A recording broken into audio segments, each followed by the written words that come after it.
And what is up? Welcome to another episode of the Sloppy Syndicate. We have none other than Orange County Death March. Let me tell you, they have some fantastic music, but they are elusive. They are like the majestic liger, and they are hard to find. So I stumbled upon these guys, and I am thoroughly glad I did because they have some banging music. And, I'll give you a little taste right here as we bring them in. So, what is up, Orange County Death March? So, welcome in.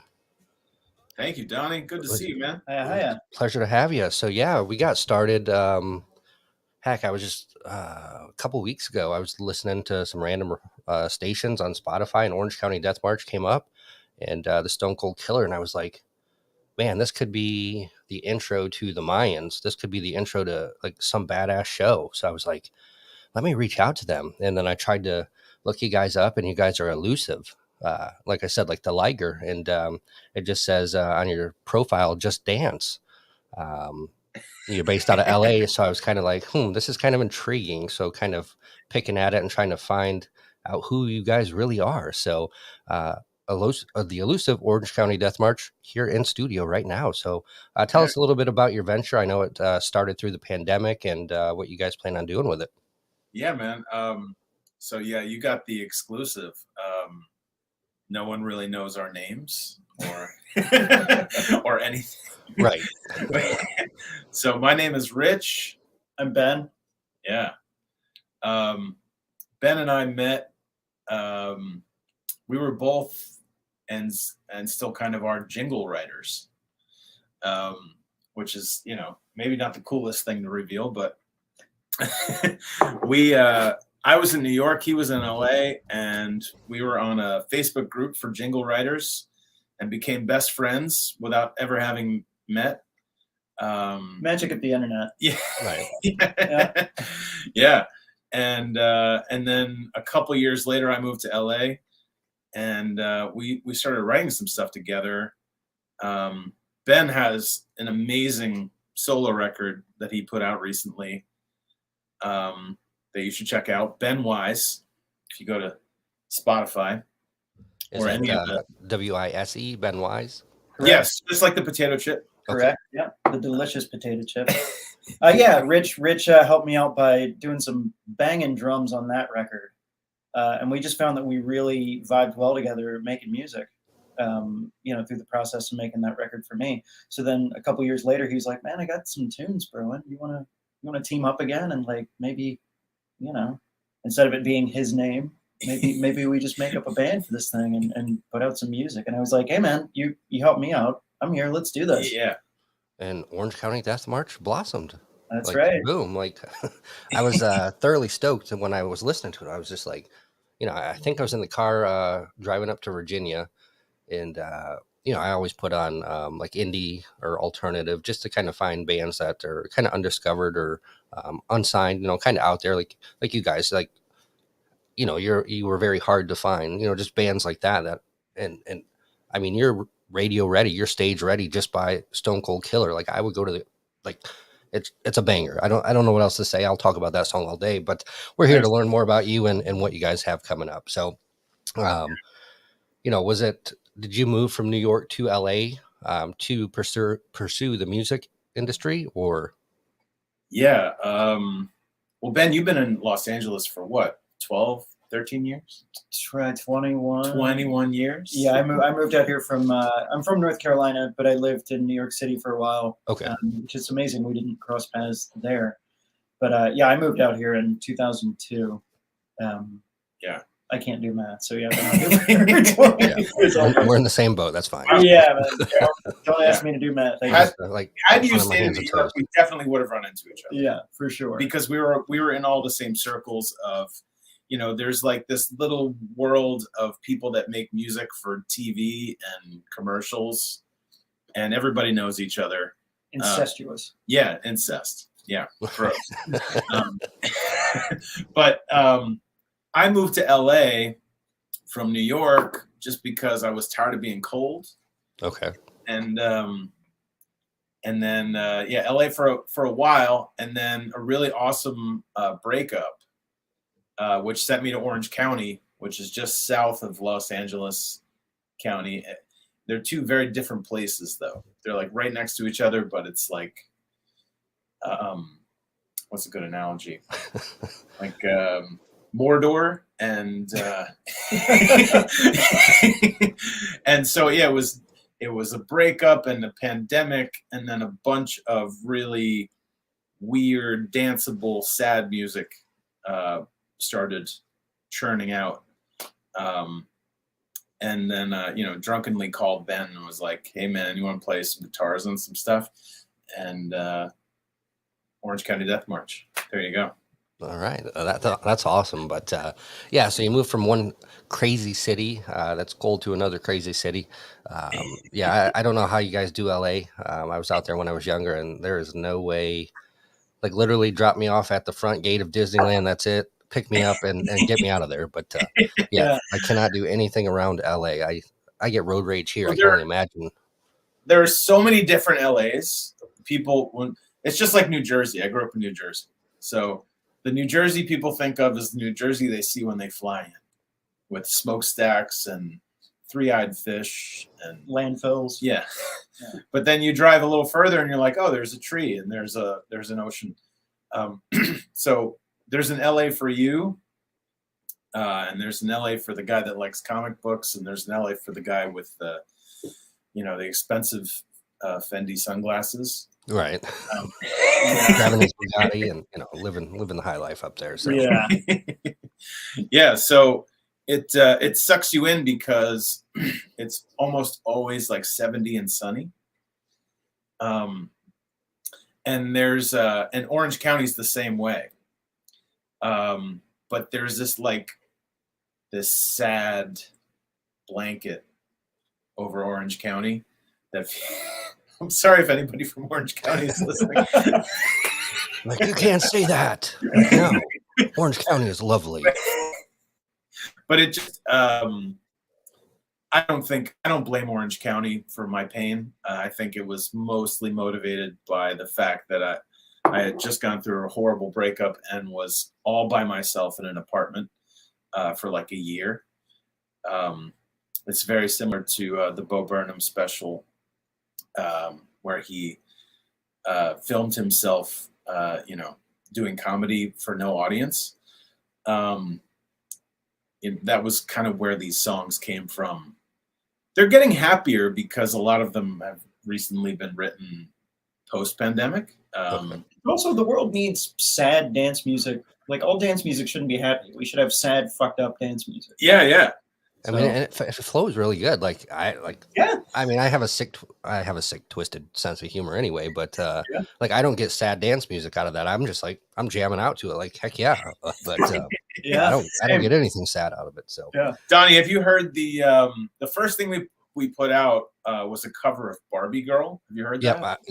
that was the second one, and it was just like, you guys are the voice just meshes so good, but it's like super slowed down. So it's like, I'm a Barbie girl, a lot slower than that. I can't sing, so forgive me, folks. Yeah. That's Hey, why man, you should open up and really show us what you got vocally. Yeah. Everyone would run. Everyone would run. That's I know that would happen, but No, but yeah. So I know nobody really thinks about how messed up the lyrics to Barbie Girl actually are. Right. And we're jamming like hell. I was in middle school, high school, jamming out to I'm a Barbie Girl, like that was the cool thing back then. And even like some cartoons and some other songs, like I was listening to Korn and different things like that. And I look back now and I'm like, why the hell did my mom let me listen to that? Right. I'm like, that's some 9 Inch Nails and stuff. And I'm just like, I mean, I'm glad it's made me who I am, but I look back and I'm like, I probably shouldn't have listened to some of that stuff. Yeah. Were you in the car with your mom listening to I Want to Fuck You Like an Animal? That has happened a couple times, and that was a little awkward. Yes, pillow fort, But yeah, so yeah, good time. So you were kind of cooped up in New York, and yeah, New York was brutal with their restrictions. So I could see how you guys were going crazy up there. Yeah. Florida, we were a little more open, so we got to do a little bit more. We weren't as cooped up, but yeah, I can only imagine how you were in New York and being stuck in your house. And Yeah. banging your head against the wall and trying to write some music. I probably would have gone insane too. So You were well, the park was closed, right? In Orlando? it closed down for a little bit. Yep. But like you were still able to like go out and do stuff, right? Yeah. So we weren't fully open. Um, I mean, the restaurants and stuff kind of started shutting down once it got a little more severe. So in March, what's 2 years ago? Damn. I was at Bike Week, and you know, I was going for the second weekend. Obviously, it's a week, so you got one weekend, and then the second weekend is usually the better weekend. So I was heading out to the second weekend, and Friday night, that's when they declared like, they were shutting the festival down. Everyone leave, blah blah blah, and that's when the whole thing kind of spiraled out of control, and everyone started freaking out, and things started shutting down, and so I would say probably a good 6 months. We were pretty cooped up, but then it kind of started, you know, a little here, a little there. Things were opening up, and now our governor's just like, it is, screw it, it is what it is. He's been like that for like the last year or so. He's like, Yeah, totally. you know, so we've been Yeah. fortunate to, you know, get live music back a little earlier than some states, and be able to go out and do some stuff, so we're not as crazy in the head. But yeah, it's made some of us a little bit cuckoo sometimes. So Yeah. Sure. Speaking of live music, it is really hard to book a gig in Los Angeles right It is very hard. now. Like as soon as it was said like, hey, you guys can play live music again. I yeah, think it's like, the floodgates opened and every band was like, hey, put me on a slot. And like Ben put out a record like right as the pandemic was hitting. Like the second week of lockdown was the release date that I had picked 4 months earlier for my record. And like the vinyl's pressing and shipping over from Taiwan. It's like, well, there's nothing I can do now. right, just make the best of it. Here's a record. So I'm still 2 years later trying to book a record release show. And I mean, Okay. I only felt comfortable being like, okay, I'll get something on the books and we won't shut down again. Or I also don't want to play to a bunch of people in masks. That doesn't really excite me. Right. Why not? I mean, So- you're not into that, What if they were wearing like wrestling masks? Maybe different masks. Yeah. Luchador masks. Yeah, that'd be fucking dope. Just But, like, here, put this gag ball on, we'll play. No, just Yeah, exactly. Yeah. So I would play to the right kind of masked crowd, but right. but yeah. So now I'm ready to do it, and I've been, I have an in. I know a booking guy at a venue. He likes my music. He's like, great, let's get you in. And we've been going back and forth for over 2 months now because, yeah, everything is backed up. There's a massive backlog of bands that want to play. Also, I feel like regional and maybe even national acts are willing to play smaller venues, maybe for a couple or a few days instead, just to have a place to play. Like it's crazy. It's pretty brutal down here as well. It's there's just so much going on right now. Like you said, the floodgates open and everyone's trying to get out and play and get back to some sort of normalcy. That's a big word. Sorry if I mispronounced that, folks. But nailed it. You nailed it. But hooked on phonics did work for me. But yeah, so it's like like you said, every venue is essentially booked up for months now, like months ahead, and Right. Yeah. which is good, to see the live music coming back. But at the same time, like if you weren't one of the first ones to jump the gun, then you got to wait a couple months. So Yeah. like I know, for instance, the Singer and Songwriter Festival, which is primarily country down in Key West. This is the 26th year of it. There's probably 50 more singer songwriters on the books than there were last year.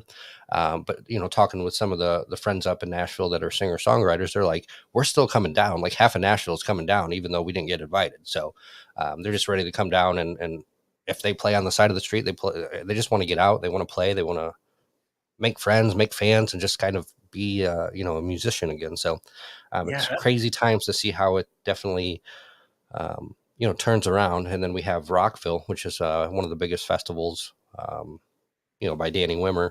That's coming up at the end of May, so I'm stoked for that. I didn't go last year just because I was still kind of iffy with the pandemic. I was like, I really don't want to be surrounded by, I think 160,000 people were there last year.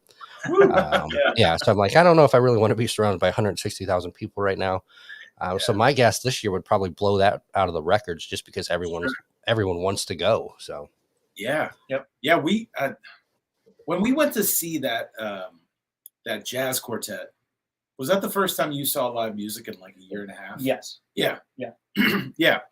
And the feeling was, I don't know how it was for you, but for me, it was like, oh my God, this is like a huge piece of the puzzle for me to get to see musicians make sound and have the sound hit me in real time. Like, since I had a driver's license, I'd never gone a month without seeing at least one live show. Yeah. Like, easy.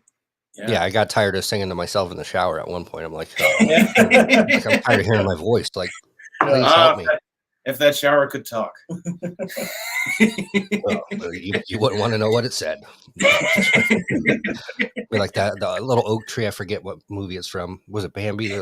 Pocahontas. I don't know. The oak tree talks and starts crying. Yeah, that'd be the shower wall. It'd be like, I know all of his secrets. So I'd have to confess. I'd have to go to a confessional. So yeah, glad that's in the past. Glad that's over. So where can we? You were talking about vinyls and stuff like that. We're Ben Wise, Ben. I'm assuming. Yep. Okay, Yep. Ben Wise. So you have that project, and then also Orange County Death March. So I have it scrolling down at the bottom of the screen, the link tree. Do you guys have any merch or anything like that we could buy to support the band, like vinyls? Yeah. I know you guys. Yeah, if you go to our Bandcamp, I mean, we really encourage everyone to go to Bandcamp. It's just the most artist-friendly platform out there. Okay. So if you go on Bandcamp and search for Orange County Death March, you'll see T-shirts and hoodies. And Ben, do you have some merch on Bandcamp? I do. Yeah. I have most of my stuff. I mean, I have vinyl of the new record, obviously digital download of the 3 records I've done. Also T-shirts up on there as well. Yeah, I love the vinyls. I love that they came back. I'm a big collector. I've been collecting for a couple of years, and then cassettes. I mean, cassettes aren't as cool, but they're cool to me because I grew up with them.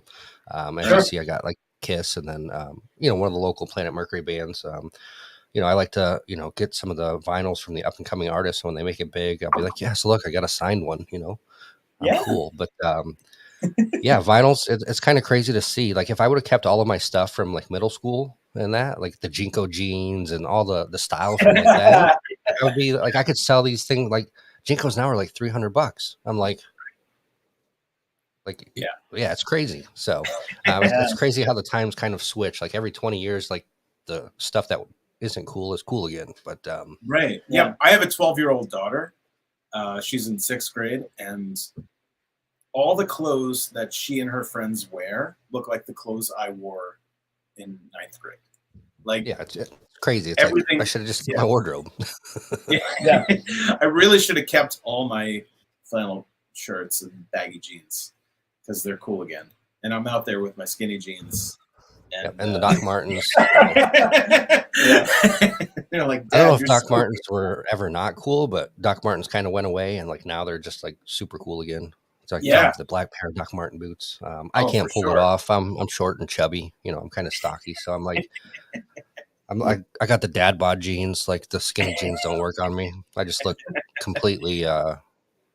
What's that character? Like they got the I forget the name, but if you know who I'm talking about, the character, you can imagine in your head. Super skinny legs and then just pops out at the waist.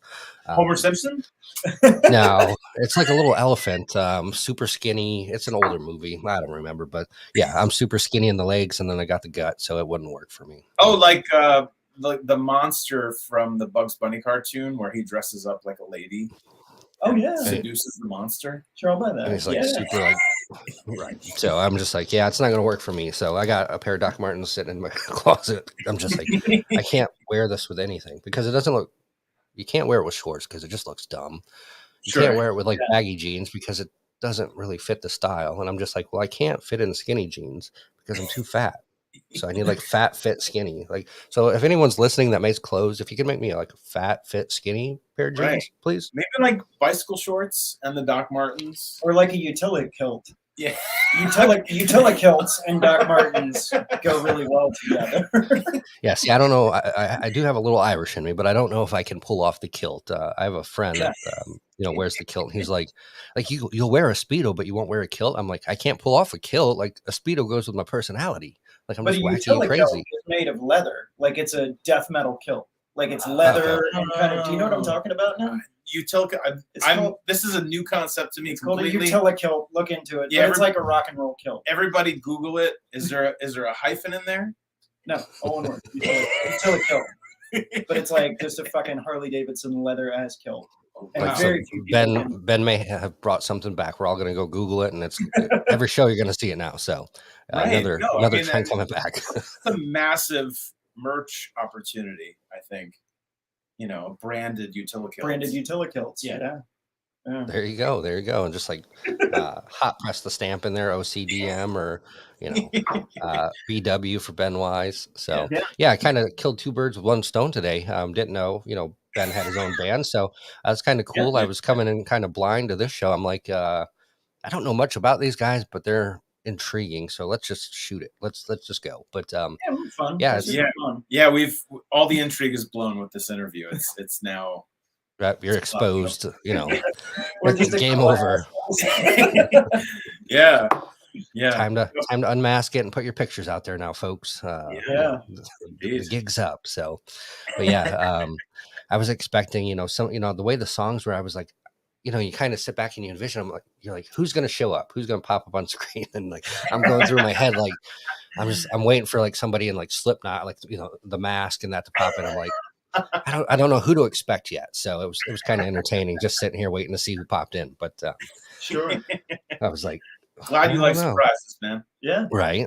And that was the funnest part about this whole experience with you guys, is not knowing who the heck you were, nothing, just like listening to the music, and I think that kind of intrigues people a little bit more. It definitely intrigued me more, because I was like, damn, this is really good. And then you did like, Barbie Girl, you did a couple remixes, and I'm like, and then like, there's nothing about you, like, let's dance, and and I'm like, and in my brain, I'm just like, there's more to this. I know there's not. No, there's more. So, now what? So we kind of went over Orange County Death March. So what got you pursuing music in the first place?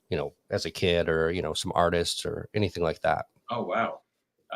Well, for me, my parents were both musicians. So were mine. Yeah. So, I was banging on pots and pans when I was like 4, and they were like, well, we should probably get him a drum set because he's going to ruin our entire kitchen. And there were records playing all the time. James Brown, a lot of Billy Joel. Billy Joel was like my first 3 concerts I ever went to were Billy Joel concerts. Super cool. And then Nirvana came along, and I was like, oh, that's different. And I like that a lot. And I got super into hip hop and classical music and new classical music, and went to college for percussion and studied a lot of recording arts as well. And then ended up an intern at a studio that did music for TV commercials, and then now I'm here. So now it kind of makes sense, the path, with the schooling and stuff, percussionist, and now listening to the music, how you guys, were able to put that together, and it, so that puzzle fits together now that you mentioned that. So yeah, I remember, man, I wish I still had it. It was probably a 6-foot long solid wood vinyl player. I remember at my grandma's house listening to when I was 3, 4. I don't know. That's probably the youngest I can remember, but I wish I had that now. It's super heavy, super big, but it was like the coolest vinyl player that you ever saw. But what about you, Ben? So, what got you into music? I didn't have parents that were, musicians. I had a heavy metal rocker for a dad and kind of a hippie for a mom that liked a little bit of everything. So Yeah. Yeah, I mean, my path was very similar. Mom was a piano teacher, dad was a high school band teacher. And, I was just encouraged. I think I started piano lessons when I was 6 and singing at church when I was 6 as well.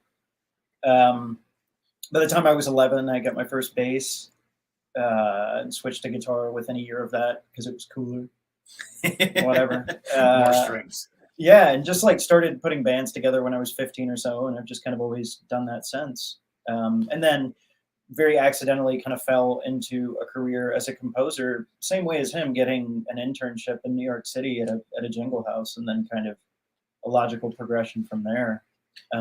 Your influences are more gothy than mine, right? Okay. Well, I mean, so because I was always also a skateboarder from a very young age. I was very into like alternative before there was alternative. I mean, I was just into punk rock and REM and the B-52s and the Cure. Like, Right. It was not called alternative or anything at the time. It wasn't even called goth. It was just like weird music. Right. Now there's so many subgenres. Yeah, everything has to be like compartmentalized and this or that. But like, that's a thing I miss about the 80s is that like, yeah, there were labels for things. There was metal, there was hard rock, there was, later 80s things were called alternative, whatever. But like everybody was listening to everything. Yeah. I was with a friend last night, and she was like, I had this next door neighbor, and he always had these amazing parties. And then one day I went over to his house, and he had all these gold records and platinum records on the wall. And it turned out he was the producer of Seven Dust. Oh, wow. And I was like, Seven Dust, I'm trying to picture their music in my head. Are they like a hard rock band? She's like, no, they're a metal band. I was like, I don't know. I think they're a rock band. They're hard rock. Hard rock bands. Yeah. And then she put on one of their songs. I was like, okay. That's kind of metal, kind of hard rock. And then there was like Sam Cooke on the background. I was like, that's also rock. Like all this shit is rock. Yeah. It's one giant umbrella. And we really want to like define stuff. Like categorize, subcategorize. Yeah. And Ben, you I have a lot of trauma from the word high school band. So if you can refrain from saying that, please. No. Yeah, I feel you. Were you? I was okay. So my dad was also a high school band teacher, and I was in marching band. All right, this interview. No, sorry. What? Yes. Oh, by trauma you meant don't say it. Oh, right. Yeah. No, I'm just playing. So long story short, I always wanted to play drums. As a kid, I'm still a hellraiser, hellion, run around, ADHD, whatever you want to call it. I was a hellraiser as a kid. So I wanted, started getting older. I'm like, I want to play the drums. Like I want to be a drummer. And so the band, middle school band didn't have any openings. So they're like, well, pick something. When something comes open, then you can kind of transfer over. So I got stuck with the trombone. I'm like, a trombone, really? Like that's all you have? So I was like, whatever. I'll transfer over once there's a spot open. So I chewed gum every day for some reason. Don't ask me why. And it was like a habit. Maybe it was a nervous tick. Whatever. I always chewed gum as a kid. And but they would always yell at me, hey, spit it out. You're going to get it stuck in your mouthpiece and, it's going to ruin the instrument and blah, blah, blah. And I never listened. So finally the last day, he, his last straw, he got so pissed off. He brought me up to the front of the class, drew a circle on the chalkboard. I had to put the gum on my nose and I had to stand up, not sit, facing the chalkboard with my nose on the dot in front of the whole classroom. And then he kicked me out of band after the class. So, and I was like, dang, that's rough. And my mom's like, you get what you deserve. Like you should have listened. Like how many times did he tell you not to chew damn gum? I was like, but mom, like, and I was just like, yeah. So that was my horrible experience with if he could have hit your knuckles with a ruler, he would have. Right. So that was I've always wanted to play drums. And then, I was in youth group when I got a little bit older and I was trying to learn the drums. And I'm just like, I'm the type, if I don't get it in like 10 minutes, I'm like, whatever. I'll try to find something else to do. And then until I get something I can do. You definitely have ADHD. No. Right. I'm like, squirrel. All right, let me go do this thing now. So yeah, that's pretty cool that you guys both have musical backgrounds with the parents, and you guys kind of were both in New York, and ventured to LA, and you guys met, and Ben's doing his kind of his side thing, and then you have Orange County Death March, which just kind of happened out of the blue during the pandemic, and Yeah. It's been amazing the amount it of works. parallels we found between our lives, and it kind of explains why we work well together. Yeah. Yeah. Yeah. And a good musical partner will always like gut check you,